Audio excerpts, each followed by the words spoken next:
Getting the hang of theater acting na nga si Andres Mulak, lalo't nasa second week na ang Bagets the Musical. Pareho pa ngang naging emosyonal ang mag-amang Andres at Aga Mulak. Nasa frontline ng balitang yan, si News 5 Entertainment Correspondent Von Vilinario.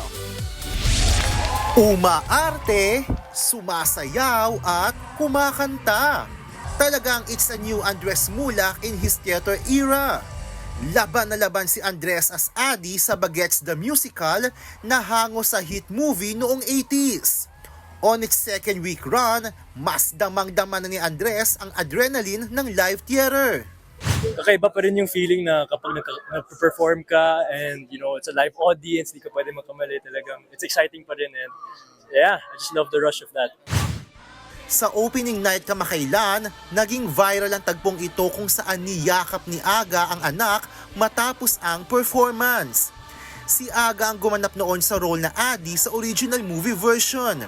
Si Andres naging emosyonal. Kung isipin mo talaga 40 years ago, nung gumanap siya kay Adi, parang never niyang na-realize or never niyang parang na-imagine na ako magaganap as Adi sa Bagets the Musical. Kaya super full circle and yun nga, we spoke about it. Sobrang nakakatuwa talaga and he's just really proud of me talaga.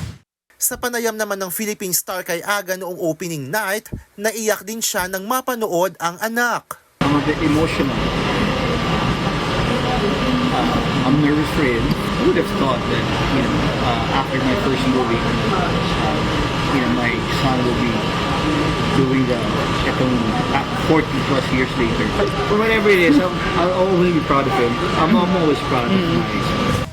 Present sa gala night ng ilang OG cast ng Bagets noong 80s, kabilang sina Herbert Bautista, Raymond Lauchenko, Cheska Inigo, Yayo Aguila at Yula Valdez. Si Totoy Batostar Yula nga, napa-throwback sa mga ganap niya noon as a teen star. Ganon din sina Yayo at Raymond. Nung nag-umpisa, naiyak ako kasi parang flashback na alam mo yun, 42 years ago? 42 years ago, parang ito kami. Ang saya lang to, look back. Sabi nga ni Herbert, nostalgic. Talagang nostalgic naman. Well, it brings back so many memories because it's so much fun to watch. Ongoing ang run ng Bagets the Musical sa Newport Performing Arts Theater. Nagbabalita mula sa Frontline. Von Vilinario, News 5. Mga kapatid, Jervy Wrightson po. Eto na nga. Para sa latest showbiz news at iba pang K-alaman, mag-follow at mag-subscribe na sa social media pages ng News 5.